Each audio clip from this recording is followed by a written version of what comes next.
name is Chris Forrester. I'm a journalist, and my job this afternoon is to help guide you through the NDS Perspectives panels, and this particular panel looking at the whole challenge of apps, applications, and TV.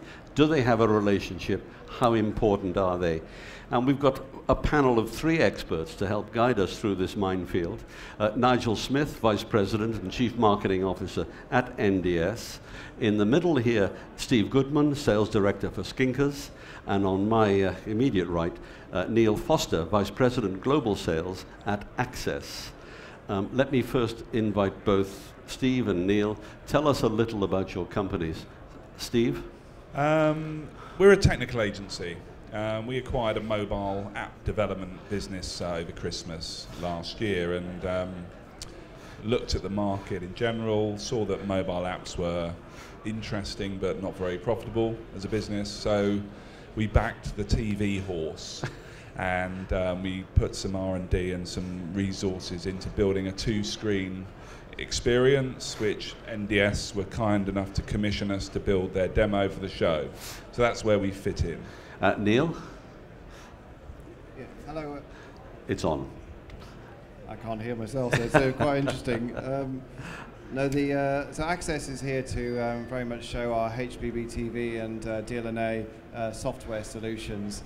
Access is actually deployed in 1 billion devices around the world, mostly consumer electronics items. So it's a very relevant subject today to talk about. Well, right, let's follow straight on with that. Keep the microphone. We're all familiar with how apps will work on these little devices and how they'll work on iPads and the other tablet items. What differences does an app on TV make? Where does that figure? Well, I think that's an extremely good question because traditionally everybody's got a bit confused because the TV is actually a lean-back experience in the lounge. And so apps must not interrupt that basic watching soccer, well, football in my case because I'm English, but you know, that is a lean-back experience, and so apps must not interrupt that basic experience. On the other hand, they can obviously seriously enhance that experience, and that's the whole point about companion devices and multi-screen devices, is that actual enhancing that viewer experience. But they've got to be with it, and they've got to be enjoyable and fun. They're not some technology quest. So am I right now to think that the widget of last year's IBC is now this year's app? 100%. Widgets is, yeah, it's gone. It's another hyped up name that has vanished in the world of hyped up names. Yeah, no, it's a multi-screen, and that's one of the big trendy names now. Steve, you've just put your money where your mouth is. You've invested in an application company. How do you see that developing, and how do you see the importance of apps on TV or companion devices for TVs? I mean, we come at it from the perspective of the device, which is kind of an enhancement to the experience rather than the TV app on an engine on the device. So I think where we sit is that for anybody interested in live TV, live events, particularly current affairs, sport, the second screen, 2-screen, dual screen, whatever you call it, is not detracting from the TV experience, it's actually enhancing. And I think from our perspective, we just want to enhance. We don't want to confuse or complicate that sort of interaction. But ultimately, I think for brands that are now using TV apps, such as Rightmove, who've recently launched a TV app, which is a perfect example of a really good brand using that platform in the right way, because you would view houses communally, but for a brand that has a TV app, they should really have some kind of companion app, because this thing is on the move with you. So if you're backing one horse, you've got to spread your bets a little bit as well, I think. Now, I think I can allow you a commercial break here because I know your app is being demonstrated across here. Thank you. What's your app called? Well, it's we haven't made up a name for it yet, actually. We were thinking lunge. So if you want to go to press with that, you know, please. I don't know why that came up, actually. But we kind of like lunge because the functionality of the app itself interacts with the NDS set-top experience, and you effectively can choose content, flick it at the screen, or virtually flick it at the box, and it changes channel. It does some very, very, very cool stuff. Thank you very much. Thank you. Nigel, that segues beautifully into you. It's the box that enables this. Explain why you're so enthusiastic about apps on TV via your box. Well, to be clear, I'm not enthusiastic about apps on TV. The idea of having something interrupting what's on the screen is just crazy. I mean, last year it was a big thing, you know, the widgets and so on. And we were sitting here sort of scratching our beards thinking, what is this all about? We saw this 10 years ago, and you know, we were doing quite a lot of interactive apps with B-Sky-B and so on, and they never really worked. And they didn't work because you know, people watching TV, it's a communal experience. As soon as you go into an interactive mode, it's a single experience, and the other people are locked out from it. And also the resolution of the screen and what you could put on there was really quite limited in terms of function for the user. The only change between what happened in the 90s and what happened last year was that you'd have a broadband connection, so the stuff would come up a little bit faster. But that was about it. So we're firmly in the belief that companion apps on secondary devices work really well with television. And this isn't something that the technologists like us are pushing on to consumers. They're already doing it right Absolutely. now. If you look at you know, some of the reality TV programs, you know, the Britain's Got Talent, do they have Netherlands Got Talent? I don't know. I'm sure they do. But that they have the program, not that they got talent. That I'm sure they have. But no, but if you look at what's happening on the internet at the same time as the program's on, it starts spiking and trending. People are using their computers while they're watching the television. And what we're trying to do is to bring together in context the information at the same time. So instead of having a rather disjointed experience of watching the program on the TV and having to search stuff and go to different sites and pull that information out, and a companion app on the secondary device can bring it all together in a very easy form for somebody to consume. And also, if you're two people sitting in the same room watching the same program, they could be looking at completely different data, and it's that personal thing is just for them. The other guy gets the stuff he's interested in. Now, we're all used to the thrust from the pay TV operators and maybe the mobile phone companies too. They want to own us and they want to own the home. Is this just another step whereby the pay TV operator can own the companion device, get the brand onto that companion device? I don't mean physically, but at least on the screen.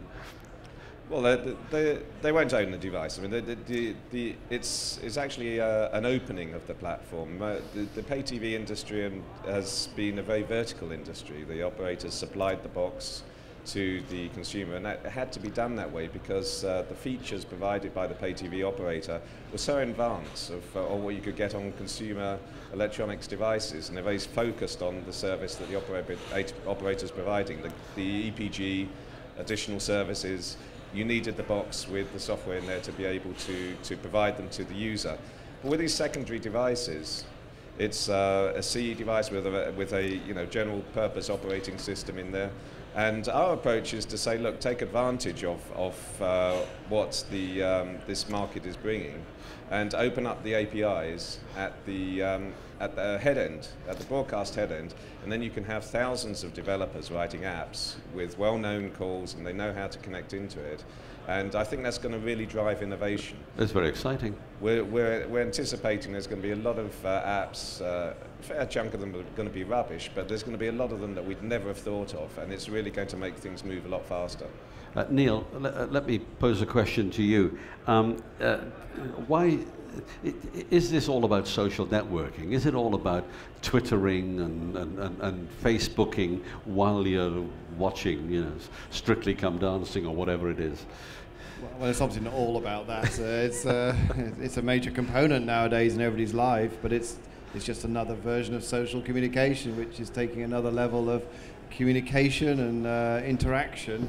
And these companion devices, I mean, people actually already, I and my wife, we sit there and, my wife's on Facebook while we're watching a television program, and I've got my football on my laptop while we're watching television.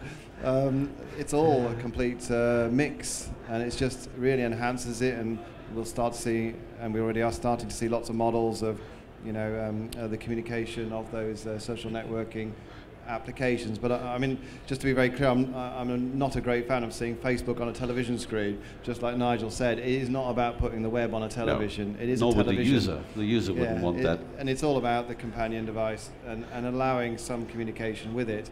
But if you want to get your content from your DVR onto your smartphone or your tablet, that's obviously something people want to do. Steve, how far do you see this going? How important a segment might this be?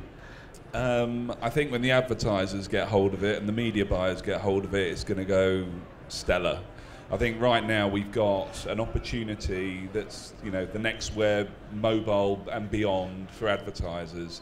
The great thing about the companion device is that you can granularly target your audience watching a program, which you can't right now with TV. TV's still the most successful advertising format. The minute you get a really robust advertising platform plugged into this stuff, in the days of double-click, in the early 90s, you will start generating revenue from it. The minute you generate revenue from it, people will invest in it. Sure. And people will have apps built because it's a revenue generative thing. So I just think we're always at the start of everything, but I think the tablet has changed the dynamics of behaviour in the household. You don't fire up your laptop to engage with a program, but you do with this because it's on the edge of the sofa all the time. And I just think we are just scratching the surface. And the minute you can start sending down targeted ads, video, high-def ads into the app while someone's on an ad break, I think it will fly. I just think it's a stellar opportunity. Staying with you a second, social networking is obviously considerably important, but how important is contextual relevance for a broadcaster and that network broadcast stream at that time? Well, I mean, devices are contextual by the very nature. Your phone does one thing and you use your phone in a different way to the way you use your tablet. The opportunity lies in providing the right content for the device. Our mantra is very much about developing natively for stuff, because we believe that there's features and there's billions of dollars invested in technology to enable a great experience on a phone or an iPad. So context is vital. So what you don't really want to be doing is, if you take an example of the Heineken Star Player app, which was launched last year, which was a football-related app where you sort of predicted when a goal was going to happen. That was great, but what you ended up doing was standing in the pub or sitting on your sofa holding your phone in the air and not watching the screen. That's not contextual in our view. What you want to do is make it a much more connected experience, because otherwise the whole point of the app is kind of devolved. It's not relevant. Neale, in your view, should broadcasters and content owners start thinking more creatively as to how they contextualize the information which is available for users in terms of additional supplementary information? Obviously, yes. I think it's, as Steve just said, it's a massive source of revenue. Broadcasters in general need to find new sources of revenue, and this is an absolute perfect source of getting that, and so contextualization will absolutely happen. Nigel, how might broadcasters monetize this aspect? It's okay charging $1 or £1 or €1 to download the app, but where does it go beyond that? Well, I mean, I think the business models just haven't even evolved yet. I mean, you've got the obvious ones, like you say, you sell the ad. But frankly, I don't think that's going to be the main one. I think there's going to be in-app advertising, there's going to be upsell. The broadcasters and the platform operators can provide channels, teaser channels on these devices, and then you can subscribe in and upsell a package onto the main television, and commission can be paid there. I mean, we've identified around about 30 different business models so far, and actually as the sort of enabler for the technology, what we're really trying to do is to resist trying to force certain business models in and trying to keep the platform as open as possible, to flexible, be able to let it work out for itself. Because I think it's, you know, as Steve's saying, we're scratching the surface. It's Darwinian at the moment. We're waiting for the evolution of what this is going to come out at, and it isn't unlike TV, which is really down to TV people. This is now into a much wider world, and there's a lot of people with different interests and different focuses, or foci, and so we just don't know what's going to pop out at the end of it. Now, your skill set, or one of your many skill sets, is creating and presenting the EPG and the EPG functionality. Do you see the EPG migrating to tablets, or an option for it to migrate to a tablet? Steve, we're there already. We're doing this you know, with the launch of the new UPC Horizon platform on Thursday. You could see that they're providing the same EPG on the iPad as well as on the television. They interact in a different way. You know, the difference between being 6 feet away and 6 inches away from the device, obviously. But the look and feel and the general usage of it is very much the same. If you can do it in one way on the TV, then it's a very similar, intuitive way on your other device. Well, a final wrap-up question, and maybe you've already given me the answers, but I'll kick off with you, Neale. Now, where will we be in 5 years? Will apps dominate our lives in a much more significant way than they do today? Well, I personally feel that the word apps in some ways implies something you've got to do yourself deliberately, and I do think with the TV world it's got to be more fluid than that, which is why I do like the UPC Horizon model, because it's more integrated world rather than just apps. So the apps may often be hidden inside actually what you're doing, so that it's more fluid. I think one of the biggest complaints, as ever with technology, is it's too complicated. Yes. And I think we're just at the start of getting it in the consumer world. I mean, there's lots of technology phrases at the exhibition, HBB TV, DLNA, all these fundamental technology pieces. They usually got very bad acronyms. And apps in itself is an application. It's a very technical, as far as I'm concerned, it's been consumerized to a certain extent, but I think we're going to see all sorts of apps built into our everyday life that we don't realize exactly are apps. Yes, the more invisible, the better. More invisible, yeah. and because it needs to be consumer friendly, it needs to be what some consumer electronics companies have done, is make it easy for people. Steve, your business rather hopes that it's going to go gangbusters. There's a lot of people depending on it, and they're very nice. No, I think for us it's about taking the concept of true discovery into the viewing experience, i.e., you know, understanding, the app can understand my behaviours and make recommendations, and I think that you know, a guy that watches the Grand Prix might also be into fishing. There might be metadata, there might be resident data held locally that could tell me that, you know, a place in the sun is on because I've been on holiday in Barbados and there's a feature about that. I mean, it's doable. You know, it's about investment, but that's where we would like to see the app stroke TV experience kind of dovetailing. Exactly. Nigel, the question. I know you always ask me this 5-year question thing, and I come on about saying I'm on the moon, you know. But actually, in this one, I think you know what we've been saying about not putting the stuff on the TV. Actually, in 5 years' time, we will. I'm not saying because we're going through these sort of stupid cycles. It's because TVs are going to get much larger. Bigger, yes. And we're going to see a situation where people will have entire walls of television. And the size of the picture will depend on the immersion that you will have into what you're watching. If you're watching a movie, it will take as much visible space on the screen and the lights will dim as possible. If you're just catching the news, then it will be, you know, a lot smaller, but you'd have all the additional information around the picture that you're watching. So it's not on top of the picture, but it's around it. So we've developed some concepts around that way. It's called surfaces, and I think there'll be some press about it. And I think that's the way it's going to go. And we're in a good position here because the technology we're building into the head end of these broadcast platforms will enable this type of app, super app, to be put onto these large-scale TVs. All we're waiting for now is the CE manufacturers to build the devices, which is normally it's the other way around. The hardware comes before the software, but this way we've got the software and we're waiting for the hardware guys. Great answer. Thank you. I've been given the wind-up, so we'll wrap it there. But thank you very much indeed. Nigel, Steve, Neale, thanks for your contribution. Thank you. Thank you.